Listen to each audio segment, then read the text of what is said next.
আসসালামু আলাইকুম। আগামীকালকে সিম্পল এইচটিএমএল সিএসএস দিয়ে আমরা একটা জিনিস শিখব।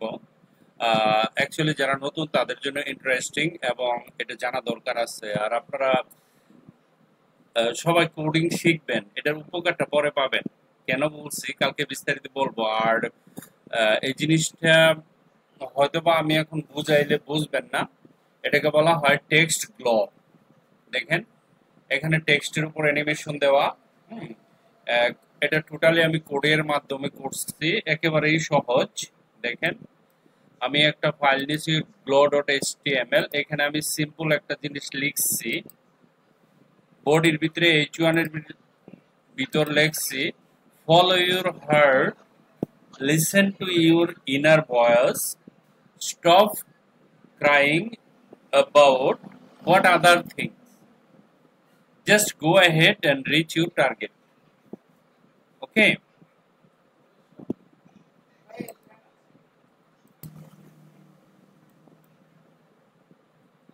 ওকে, আমি জিনিসটা বানাইলাম, কি লিখলাম, জাস্ট খালি একটা H1 এর ভিতরে follow your heart, listen to your inner voice, stop crying about what other thing, just go ahead and reach your target. এই লেখাটাকে গ্লো দিচ্ছি। আমি ছোট্ট একটা কাজ করছি, একেবারে সহজ।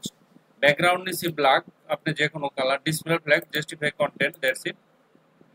H1 এর ভিতরে ফন্ট সাইজ 50 করে দিছি, প্যাডিং দিছি 20, জাস্টিফাই কন্টেন্ট দিছি সেন্টার, কালার দিছি হোয়াইট এন্ড টেক্সট শ্যাডো দিছি এটা। ঠিক আছে, 0px 0px। এই কালারটা অন্য কালার নেন, আপনি যে কোনো যেই কালার নেন সেটাই আসবে। তারপরে কি করছি, পজিশন দিয়ে দিছি অ্যাবসোলুট। ওকে, টপে উপরে নিচে নামাইছি 120। অ্যানিমেশনের নাম দিছি মুভ, 4 সেকেন্ডে হবে এবং ইজ ইনফিনিট, একটু হালকা ইজ টাইপের হবে। ঠিক আছে, ওকে, 4 সেকেন্ড এটা হয়ে যাবে। ওকে, বর্ডার টপ দিছি 30px রেড কালার, বর্ডারটা হবে লাল কালার। বর্ডার রাইটে দিছি ব্লু কালার, বর্ডার বটমে দিছি ইয়েলো কালার, বর্ডার লেফটে দিছি পার্পল কালার, দ্যাটস ইট বক্সের বর্ডারটা।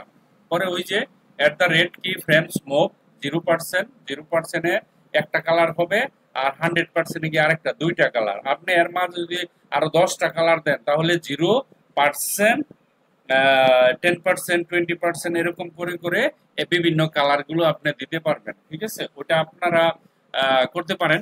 হুম, আপনাদের কাজ হচ্ছে যে এখানে জিরো থেকে পাঁচটা পাঁচটা কিভাবে হবে, 20, না 25, জিরোর পরে 25-এ দিবেন একটা, তারপরে 50-তে দিবেন একটা, 75-এ একটা, 100-এ একটা।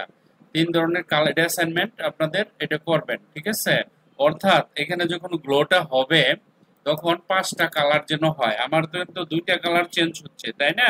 আপনাদের জন্য 5টা কালার, এখানে দেখেন, এই যে একটা হোয়াইট কালার, এই যে একটা কালার চেঞ্জ হচ্ছে, তারপরে যে আরেকটা, 2টা কালার হচ্ছে। আপনাদের হবে 5টা কালার, 0 থেকে 100 না, 25% মাঝে নিয়ে ওইটা দিবেন।